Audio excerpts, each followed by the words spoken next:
한국교원대학교 생물교육과 김완년입니다. 오늘 제가 강의할 내용은 그 RNA 지도교사들을 위한 온라인 콘텐츠 중에서 RNA 연구의 실험 설계 및 결과 분석 지도에 대한 내용을 말씀드리겠습니다. 이 과학적 연구를 위한 실험 설계와 이 결과 분석을 하는 것은 명확한 가설 설정부터 시작이라고 볼 수 있습니다. 따라서 가설 설정하는 것 잠깐 언급을 하고 실험 설계와 결과 분석 지도하는 것에 대해서 말씀드리도록 하겠습니다.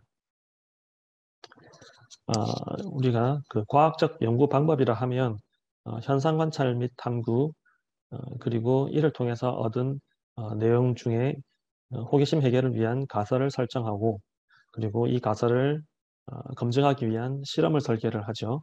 그 다음에 실험을 수행을 하고 난 결과를 도출하고 이 결과를 해석을 해서 최종적인 결론을 얻고 이를 일반화하는 것으로 보통 이 구성이 되어 있습니다.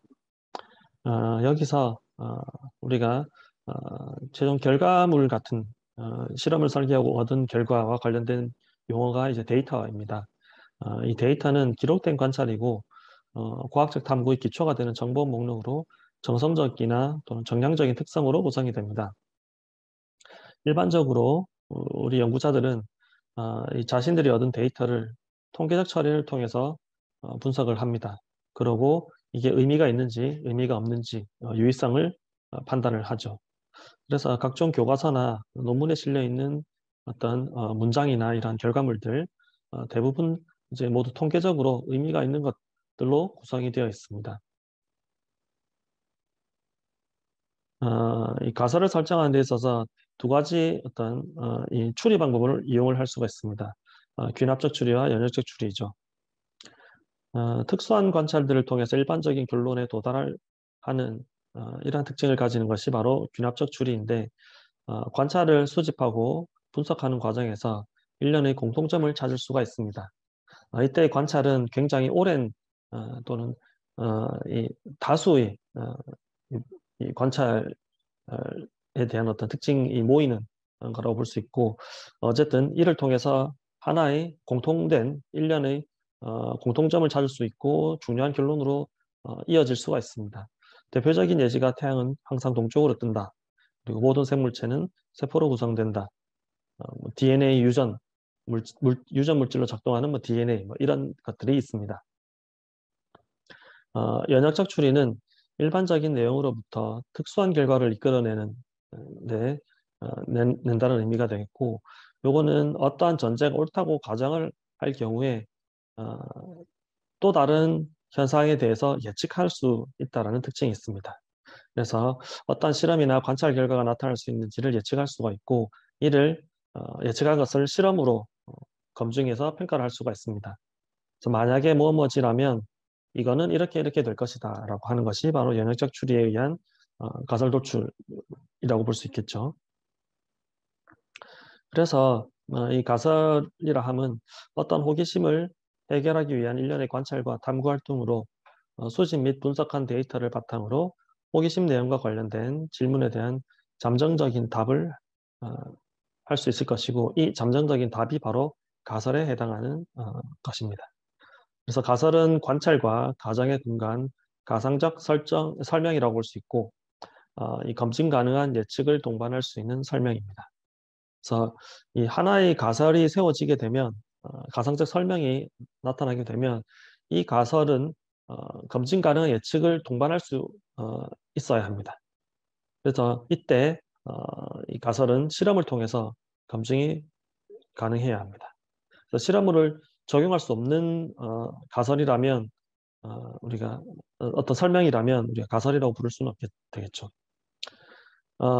가설은 사용할 수 있는 자료와 귀납적 추리에 근거해서 일련의 관찰에 대해서 합리적인 설명을 하는 것이고, 이러한 가설이 옳다는 가정하에 실험을 설계할 수 있고 이에 대한 결과를 예측할 수 있습니다. 그래서 이를 실험으로 검증하는 것이죠. 그래서 귀납적 추리와 연역적 추리를 적절히 잘 활용을 해서 구성될 수 있는 것이 바로 가설이라고 볼 수 있겠습니다. 가설 설정을 할 때 있어서 조금 고려해야 될 점에 대해서 말씀드리겠습니다. 일반적인 연구에서 이 가설은 보통 연구 목표와 아주 밀접하게 관련이 있습니다. 특히 고등학교, 그러니까 고등학생 수준에서 계획되는 이 R&D 연구 주제에서의 연구 목표는 뭐 하나 또는 두 개 정도가 적당할 것 같습니다.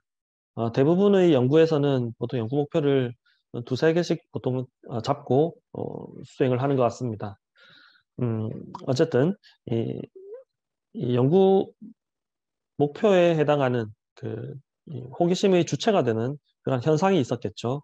이 하나의 현상을 설명하는 방식은 굉장히 다양할 수가 있습니다. 그래서 가설은 동시에 여러 개가 설정이 될 수도 있고요.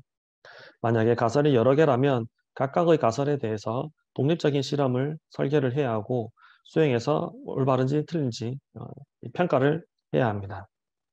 그래서 이 연구 목표를 너무 많이 설정을 하게 되면 가설이 여러 개가 수가 많아질 수가 있고 이를 각각 검증해야 할 실험 설계가 많아지게 되면 R&D 연구 기간이나 이런 것들을 고려했을 때 학생 연구자 입장에서 굉장히 부담이 될 수가 있겠죠. 그리고 가설은 완벽하게 입증되는 것이 불가능합니다. 그래서 이를 보완하기 위해서 다양한 방법을 활용해서 검증을 하게 됩니다. 그래서 하나의 가설을 검증하는 데 활용되는 실험이 단 하나의 실험만 적용되는 것은 아닐 수가 아닌 경우가 훨씬 많습니다. 보통 어, 동일한 실험을 반복해서 결과를 얻는다든지 반복 실험했을 때 큰 편차가 없는 실험 결과를 보여주어야 일관성 있는 어, 어떤 이 해석을 할 수가 있겠죠. 그리고 하나의 가설을 설명하기 위한 비슷한 여러 종류의 실험들을 적용해야 할 때도 있습니다. 그리고 이렇게 반복 실험이나 여러 종류의 실험을 했을 때 서로 관련성이 있는지 등등 통계적인 분석을 통해서 또 해야 하기 때문에 의외로 굉장히 많은 이 활동이 포함이 될 수가 있습니다. 그래서 시간이 부족해질 수 있기 때문에 가설 설정을 할 때 있어서 이들을 모두 고려해서 어, 고등학생 수준에서는 연구 목표를 조금 축소해서 하나 많으면 한 두 개 정도 하는 것이 적당할 것이고 하나의 연구 목표라고 하더라도 가설이 여러 개가 나올 수가 있고 이들을 어, 통합적으로 어, 이, 이, 설명할 수 있는 또는 이와 관련된 설명을 가설이 되겠죠. 이러한 가설들을 여러 개를 설정을 할 수가 있게 될 겁니다. 그러면 적당한 연구 분량이 나올 수 있게 될 겁니다. 그 다음으로 이렇게 설정한 가설을 바탕으로 실험 설계에 대한 이야기를 해보겠습니다. 실험에서는 이 그룹 설정 그리고 변수들에 대해서 조금 알아볼 필요가 있습니다. 실험을 설계할 때 가장 기본적인 방식은 하나의 요인에 대해서만 조작을 가하고 이로 인한 변화를 관찰하는 것입니다.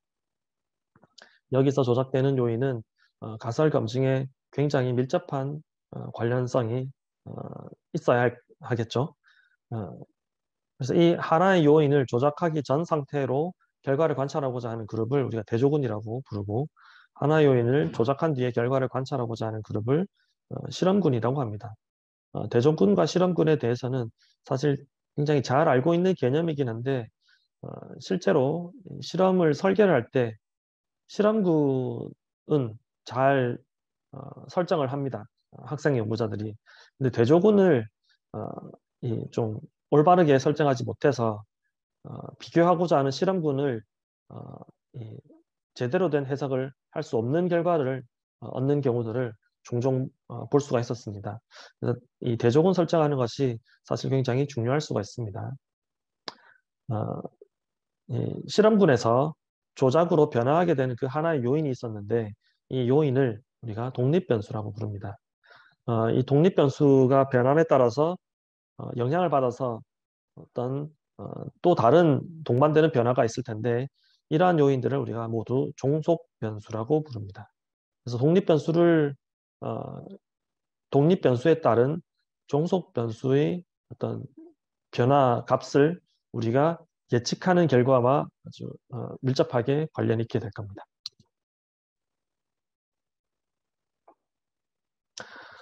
독립변수가 만약에 추상적인 개념을 가지는 어떤 요인일 경우에는 측정하거나 평가하는데 다소 어려움이 있을 수가 있습니다.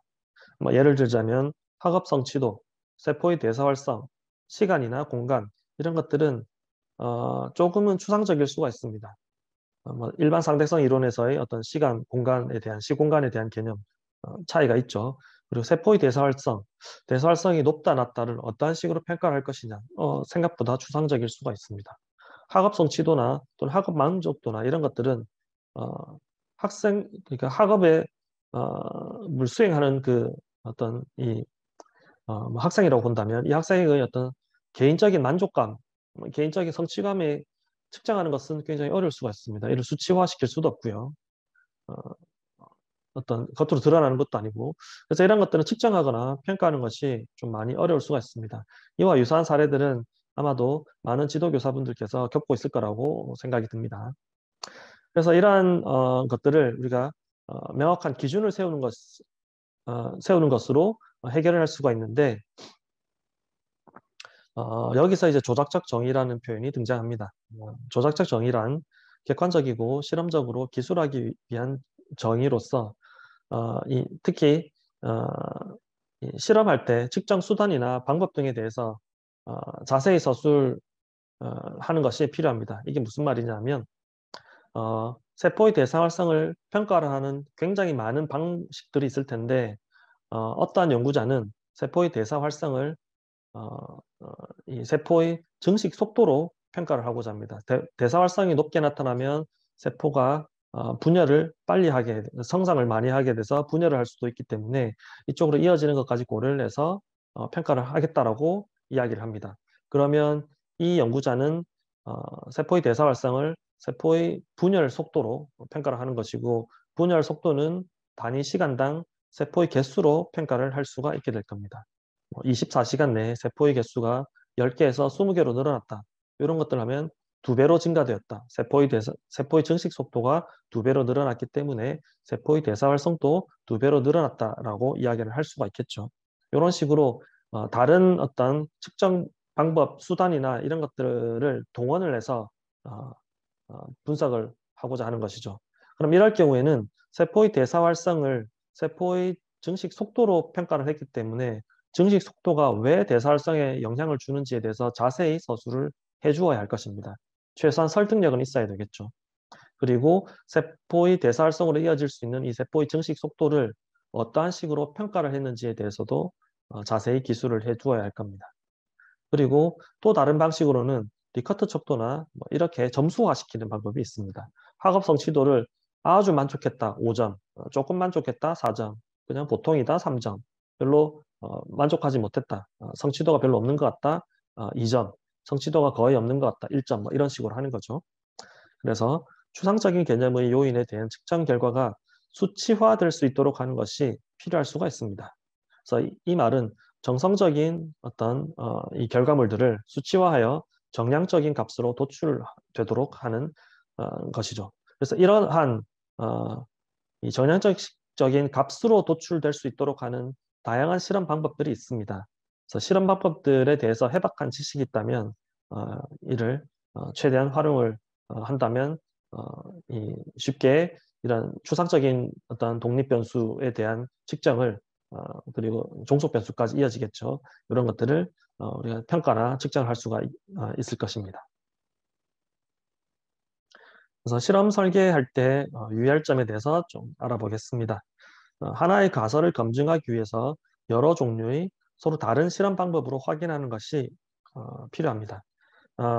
가설 하나를 검증하는데 예를 들면 방금 앞서서 이야기했던 세포의 대사 활성을 평가하는데 세포의 증식 속도 하나만 가지고는 대사 활성으로 직접적으로 이야기하는 데는 무리가 있다고 판단이 들 수도 있습니다. 그럴 경우에는 다른 면에서 또 평가를 하는 방법을 또 들고 올 수가 있습니다. 예를 들자면 세포는 대사 활성을 위해서는 즉 대사를 위해서는 다양한 유기물들을 흡수를 하고 이를 이제 분해해야 해서 에너지를 이제 추출을 하게 됩니다. 그래서 이렇게 유기물을 흡수를 하는 예를 들자면 포도당을 흡수하는 그 속도 그리고 포도당을 분해하는 과정 포도당을 분해하고 나면 최종 산물이 만들어지게 될 텐데 그러한 산물이 발생하는 어떤 양이나 이런 것들을 측정하는 것으로 대체할 수가 있다는 말이죠. 각각은 모두 다 다른 실험 방법이 될 수가 있고 이렇게 여러 가지 실험 방법을 동시에 활용을 해서 하나의 가설을 검증하는 데 활용한다면 이 가설을 검증하는 데 조금은 더 설득력이 있는 그런 연구 방법이 될 수 있겠습니다. 그리고 이상적인 실험 설계를 할 때에는 대조군과 실험군 사이에 독립 변수를 제외하고는 모두 동일하게 구성하는 겁니다. 바로 통제된 실험이라고 볼 수가 있겠는데 사실 일반적인 그 실험 수행 환경을 모두 통제한다는 것은 거의 불가능에 가깝습니다. 어, 동시에 대조군과 실험군을 앞에 놔두고 실험을 한다고 하더라도 대조군을 먼저 어떤 시료를 집어넣을 것인지 실험군을 나중에 시료를 집어넣을 것인지 한다면 최소한 그 집어넣는 과정상에서 1초, 2초의 딜레이가 생길 겁니다. 그러한 것들이 통제되지는 않았다고 볼 수 있겠죠. 물론 우리가 실제 연구할 때 이 정도의 딜레이는 무시될 수 있도록 또는 감안하고 해석을 하긴 하지만 어, 이론적으로는 완벽하게 통제는 아니라는 말이죠. 그래서 실험을 이 모든 것들을 통제할 수가 없기 때문에 최대한 단순화해야 하고 대조군을 잘 활용해서 원치 않는 변수 발생을 제어할 수 있어야 합니다. 필요하다면 대조군을 여러 개를 설정할 수도 있습니다. 이 대조군을 여러 개를 설정한다는 것은 이 실험마다 조금씩 차이가 있을 수가 있는데 가능한 경우들이 있으니 이를 고려하면 좋을 것 같습니다. 실험 결과의 유의성을 위해서는 실험 설계 초기 단계에서부터 반복 실험 수행할 것을 반영을 하는 것이 좋습니다. 아무래도 학생 연구자 입장에서는 실험 수행하는 그 역량이 다소 부족할 수가 있기 때문에 실험의 결과가 올바르게 나온 것이 아닐 수 있음을 항상 염두에 두어야 합니다. 그래서 우연히 그러한 결과가 나왔을 수도 있다라는 말이죠. 그리고 이 결과가 잘못된 결과 일 수도 있는 거고 이런 것들을 판단하는데 가장 쉬우면서도 간단한 방법 중에 하나가 바로 반복 실험입니다. 물론 이 반복 실험을 하면서 하는 것은 또 다른 효과가 있습니다. 바로 실험 숙련도 향상이라고도 볼 수 있죠. 그래서 초반에 실험 수행했던 결과와 가장 이 마지막에 동일한 실험을 반복해서 수행할 때 가장 마지막에 나온 결과가 완전히 다르게 나오는 경우들도 종종 살펴볼 수가 있는데 실험 숙련도의 향상으로 이해를 할 수도 있습니다. 그리고 이 실험을 설계를 하고 준비를 할 때 프로토콜 정리를 좀 잘 해둘 필요가 있습니다. 일단 기본적으로 모든 실험 절차는 최대한 상세하게 준비하는 것이 필요합니다. 저도 그 이제 대학원생 연구자들이 실험을 준비를 할 때에는 항상 하는 말이 있습니다. 초등학생들도 이 글만 보고 따라하면 실험이 수행될 수 있도록 정리를 한번 해보자. 뭐 이런 식으로 이야기를 하는 거죠. 그만큼 상세하게 누가 봐도 실수하지 않고 빠뜨리지 않도록 아주 최대한 상세하게 준비를 하는 것입니다. 물론 이 프로토콜은 연구자 본인이 볼 것이기 때문에 본인이 알아들을 수 있는 어떤 표현 방법이나 이런 것들을 쓰는 것도 뭐 상관은 없습니다. 어찌되었든 최대한 상세하게 준비를 하고 실험할 때 이를 살펴보면서 수행할 수 있도록 그렇게만 하면 최소한 실험 과정상에서는 특별히 문제가 발생하지 않은 그래서 만약에 문제가 발생한다면 그거는 연구자가 어떤 연구자의 인적 오류, 예를 들자면 파이페팅을 잘못했다, 시료값을 잘못 계산했다, 뭐 이런 것들 때문에 발생하는 것을 제외하고는 문제가 없을 것이라고 보는 거죠. 물론 이렇게 하더라도 완벽하게 통제되지는 잘 않습니다. 그래도 가능성을 줄여주기 때문에 굉장히 좋은 이 방법이 될 수가 있습니다. 이 실험 프로토콜 정리를 하는 또 쉬운 방법 중에 하나는 바로 선행 연구자들의 자료를 참고하는 것입니다. 참고 문헌을 탐색해야 되겠죠. 선행 연구자들이 작성한 소위 말하는 논문이죠. 이 논문 내에는 실험 방법에 대해서 비교적 자세히 기술한 논문들이 있습니다. 물론 그렇지 않은 논문들도 있는데 이럴 경우에는 자세히 기술된 그 실험 방법을 자세히 기술한 논문을 찾아야 하겠죠. 그래서 검색 해서 나에게 올바른 정보를 잘 제시하고 있는 논문을 찾는 것도 사실은 연구자의 역량이라고 볼 수 있습니다. 그래서 참고 문헌을 최대한 활용을 하면 실험 프로토콜 구축하는 것은 그리 어렵지가 않습니다. 물론 초보 학생 연구자들 입장에서는 이 또한 굉장히 오랜 시간이 소요될지도 모릅니다. 감안해야 되겠죠. 연구자가 활용 가능한 실험 장비에 맞추어서 이 프로토콜을 수정 및 변경해야 할 수도 있습니다. 따라서 많은 경우에는 그 참고 문헌 내에 본인들이 연구할 때 활용했던 장비에 대해서 정보를 기술하는 경우가 많이 있습니다. 최소한 어떤 그 장비 제조 회사나 장비의 어떤 이름이나 이런 것들은 제공을 한다는 말이죠. 이런 것들을 보고 이 보유한 장비와 비교를 해서 활용이 가능한지 활용할 수 없는지 이런 것들을 판단할 수 있습니다.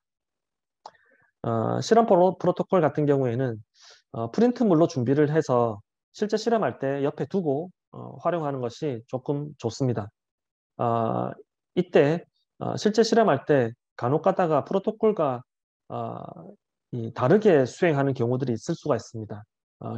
어떤 긴급한 상황이나 문제가 발생했다거나 기계가 갑자기 멈췄다든지 갑자기 이 기계를 활용할 수가 없게 되었다든지 다른 사람이 사용을 해서 그래서 반응 시간을 원래 10초 정도 하려고 했는데 20초가 되었다든지 뭐 이런 어떤 갑작스럽게 발생한 어떤 사건이라든지 이벤트에 대해서는 그 프로토콜 상에 바로바로 수정 표시를 하면 나중에 해당되는 실험 결과를 얻고 나서 결과에 문제가 있다고 생각한다면 어떤 부분 때문에 문제가 생겼는지를 추적하는데 굉장히 도움이 될 수가 있습니다.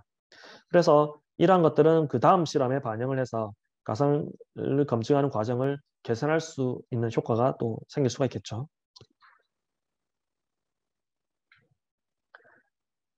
그 다음 실험 결과 분석에 대해서 말씀드리겠습니다. 이 결과 분석의 기본은 통계적 분석이라고 볼 수 있습니다.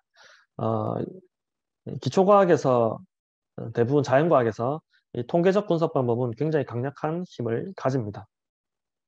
내가 실험했을 때도 다른 사람이 실험했을 때도 동일하게 나타날 가능성을 기저에 이제 깔고 갈 수 있는 것이 바로 이 통계적 분석을 통한 유의성 평가라고 볼 수 있습니다. 그래서 가설 검증을 위해서 이 설계한 실험을 반복 수행해서 얻은 각각의 데이터가 가지는 의미를 우리는 통계적 처리를 통해서 유의성을 분석합니다. 이 단일 실험으로 얻은 결과는 이게 우연히 나온 결과인지 판단할 수가 없습니다. 그 다음에 또 실험해보면 이전 실험이 우연히 나온 건지 재현성이 있는 건지 알 수가 있겠죠. 거기에 대해서 다른 옆 친구가 실험을 해도 동일한 결과가 나와야 할 겁니다. 그것이 바로 자연과학이기 때문이죠. 그래서 보통 이 고등학생 R&E 연구 수행 과정에서는 연구자가 혼자인 경우보다는 대부분 2명 또는 3명 이상의 어떤 다수의 연구자가 모여서 수행되는 집단 연구의 성격을 많이 띠고 있죠. 그리고 이왕이면 여러 명이서 연구를 하는 것이 보다 더 좋은 어떤 학습 경험이 될 거라고 생각을 합니다. 혼자서 하는 것보다 요즘 그리고 융합 연구 그리고 이 공동 연구 이런 것들이 굉장히 활성화되어 있기 때문에 더 많은 것들을 배울 수가 있습니다. 동시에 나의 실수를 조금이라도 더 빨리 알아차릴 수도 있고 이런 것들을 개선할 수 있는 기회가 보다 더 많이 생길 수가 있기 때문에 여러모로 장점이 있다고 볼 수 있습니다. 다시 돌아가서 이 단일 실험으로 얻은 결과 우연성을 판단할 수가 없기 때문에 내가 동시에 최소한 한 2번에서 3번, 보통은 우리가 트리플리케이트이라고 많이 표현을 합니다.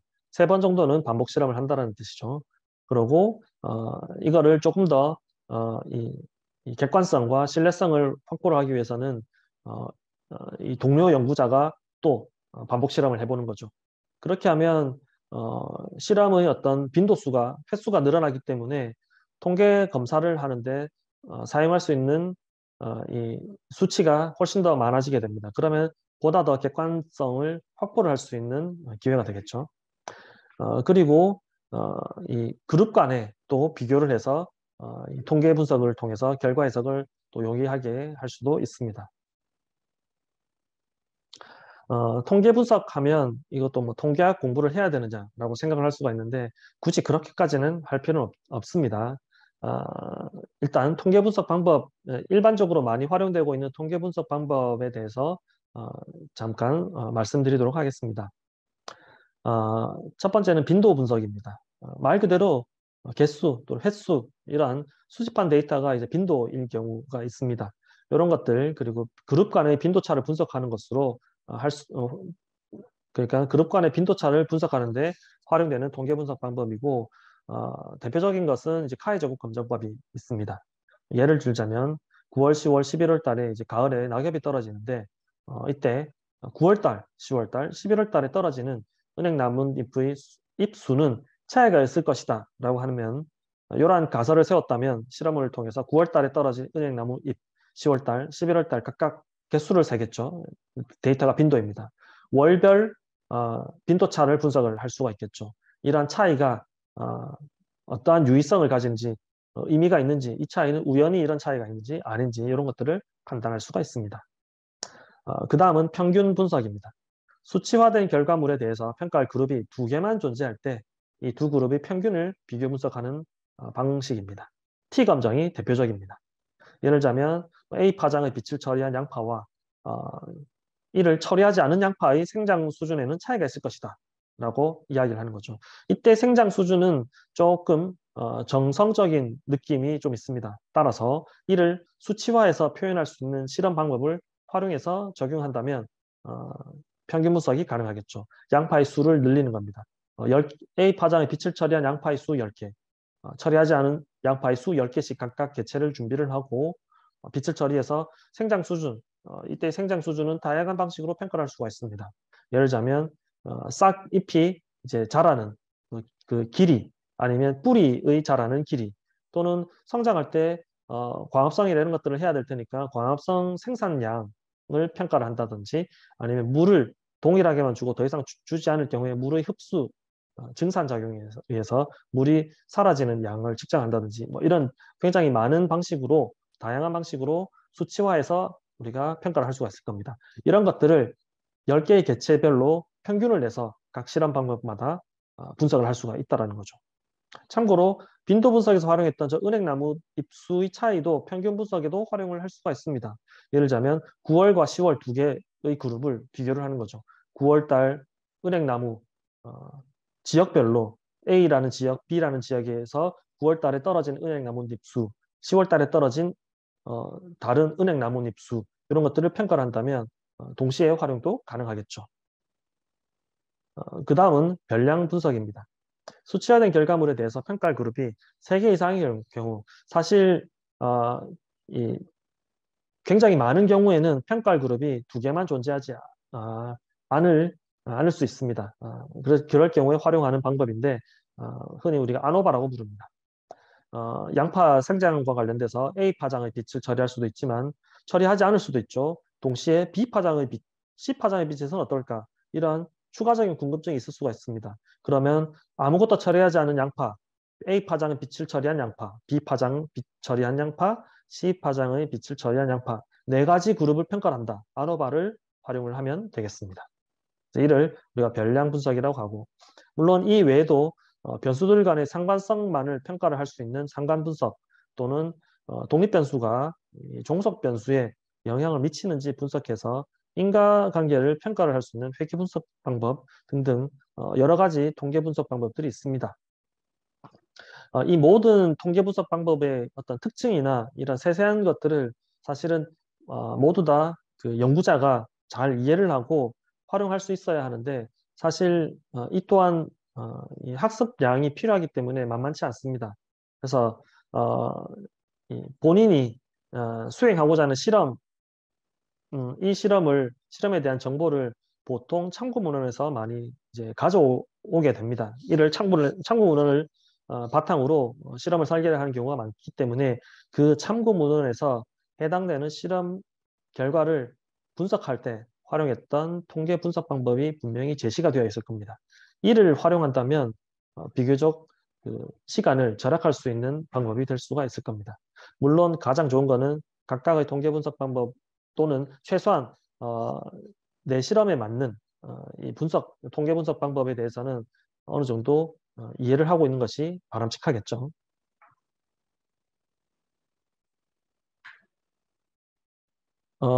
이러한 통계 분석을 적용하는 것, 앞에서도 이야기했지만 본인이 수행하고자 하는 실험에 대한 이 결과 분석의 올바른 통계 분석 방법만 알고 적용할 수만 있으면 됩니다.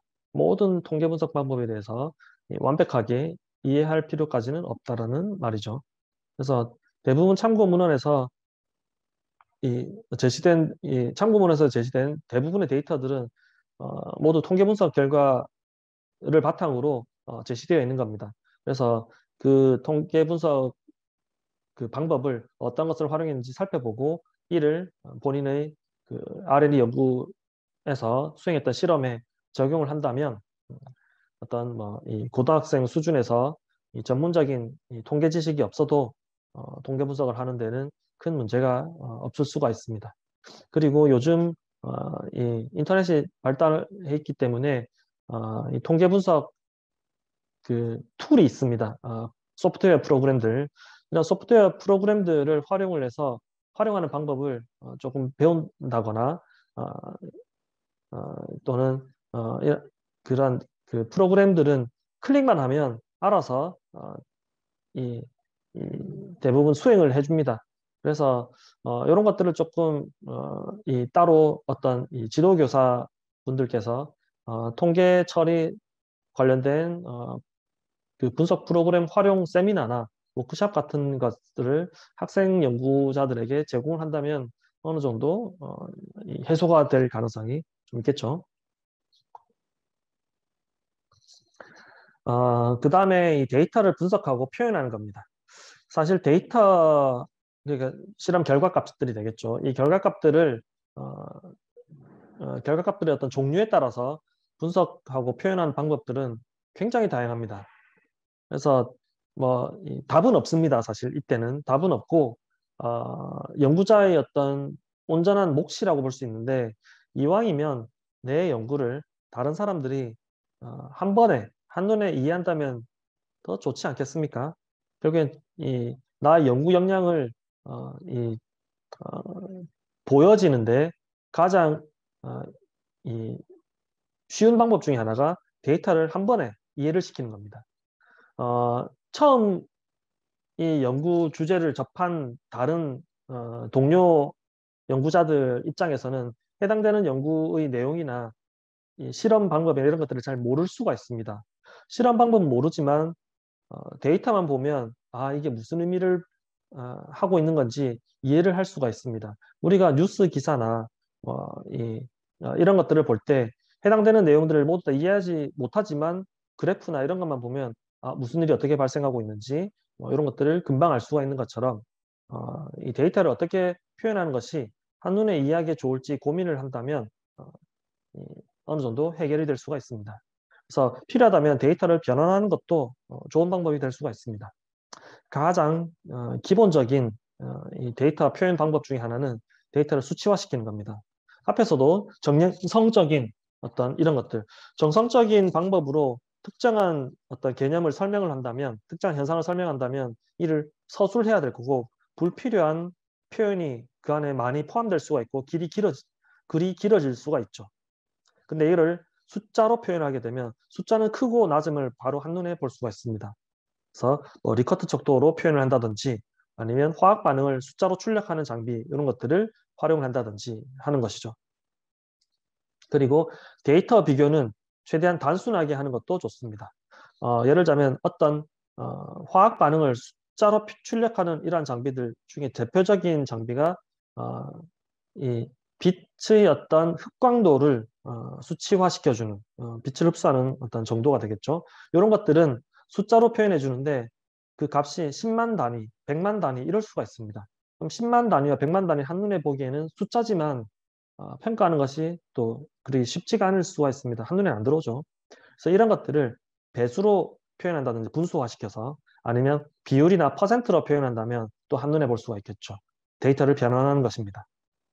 그 다음에 또 한 가지 방법은 데이터를 가시화시키는 겁니다. 막대 그래프 또는 꺾은선 그래프, 벤 다이어그램 이런 것들로 표현하는 거죠. 배수나 비율, 퍼센트 또는 뭐 숫자 이런 것들로 표현하는 것도 좋은데 이를 한 번 더 꼬아서 그래프화 시키는 거죠. 아니면 모형화, 모델화, 도식화 이런 것들은 굉장히 가시적인 표현 방법 중에 하나입니다. 그래서 벤 다이어그램이나 그래프, 적절한 나의 데이터를 가장 잘 설명할 수 있는 이러한 어떤 모델들을 활용을 한다면 이 구성하는 어떤 그러니까 수행된 연구를 보다 더 이 뭐랄까 설명하는데 이 편하고 이 분량이나 이런 것 측면에서 굉장히 절약할 수 있는 그런 그렇게 작용될 것입니다. 이 실험 결과 분석할 때 있어서 조금 고려해 둬야 될 점 말씀드리겠습니다. 실험을 수행해서 얻은 결과물들을 우리가 해석할 때 가장 먼저 살펴보아야 할 것은 실험 프로토콜의 전 과정이 일단 우선 올바르게 진행되는지 확인을 해야 됩니다. 이게 옆에 프로토콜을 프린트물로 준비해 놓고 실험을 했지만 실제로 그 와중에 실험 뭔가를 빠뜨리거나 순서를 바꿔서 한다든지 이럴 수가 있습니다. 그래서 실험 과정상의 문제가 발생했다면 사실 그 결과는 신뢰도가 굉장히 떨어질 것입니다. 그래서 재실험을 하든지 그 즉시 어떤 수정 보완을 해야 할 것입니다. 그래서 이 실험 프로토콜 전 과정이 내가 지금 잘 하고 있는지 아닌지 혼자서 한다면 이게 고등학생 연구자 입장에서는 굉장히 어려울 수가 있습니다. 그래서 어, 여러 명이서 하나의 프로젝트를 만든 것이 바람직할 수가 있다고 했는데 보통 뭐 2인 1조로 실험을 한다면 한 사람은 실험을 하고 한 사람 옆에서 봐주는 거죠. 프로토콜대로 지금 하고 있는지 용량은 정확한지 부피는 정확한지 뭐 등등 시료는 올바른 시료를 지금 활용하고 있는지 등등 체크를 해줄 수가 있겠죠. 그래서 크로스 체크를 하는 것으로 어느 정도 해결이 가능합니다. 그리고 이때 기록으로 남기는 것이 중요할 수 있다고 했는데 실험 후 기억에 의존하지 말고 실험 도중에 기록으로 최대한 남기는 것이 중요합니다. 물론 실험 도중에 기록으로 남기는 것이 굉장히 불편하고 거추장스러울 수가 있습니다. 그래서 가능한 한 실험 중에 기록으로 남길 수 있으면 최대한 남기는 것이 필요하다라는 말이죠. 그래서 간략하게라도 또는 자기만 알아볼 수 있는 표현 방법을 최대한 활용을 해서 기록으로 남겨놓고 나중에 다시 정리를 한다면 조금은 더 좋은 활동이 될 수가 있습니다. 결국에 이 R&E 연구를 한다라는 게 뭐랄까 좋은 연구 산출물을 얻는 것도 중요하지만 이 과정에서 많은 것들을 연구자의 어떤 길을 걸어갈 학생들이 많은 것들을 배우는 것도 있다고 봅니다. 그래서 이러한 활동들이 모두 학습에 이어질 수가 있으니 도움이 될 거라고 생각이 듭니다. 그 다음에 실험 결과를 분석하는 데 있어서 이 객관적인 데이터 해석을 요구를 합니다. 그래서 이 객관성 아주 중요합니다. 내가 보았더니 이런 것 같아. 내 느낌에는 이런 것 같아. 이건 과학적이지 않은 표현 방법이죠. 그래서 수치화된 데이터를 반복 실험으로 얻고 통계 분석으로 이게 의미가 있는지 또는 우연히 이런 결과가 나온지를 평가하는 것은 아주 중요할 수가 있습니다. 동시에 여러 종류의 서로 다른 실험 방법으로 얻은 각각의 정량적인 데이터들이 있다면 이들은 아마 일관된 방향성을 제시를 하고 있을 겁니다. 그래서 이런 것들이 바로 객관적인 데이터 해석으로 바로 이어질 수가 있죠. 그래서 하나의 가설을 설명하기 위해서 보통 하나의 실험법을 활용하는 경우들이 많이 있습니다. 이보다는 최소한 두세 개 정도의 실험 방법으로 이 다각도적인 측면에서 측정 및 평가를 하는 것이 가설 검증의 올바른 방법이다라고 말씀드릴 수 있겠습니다.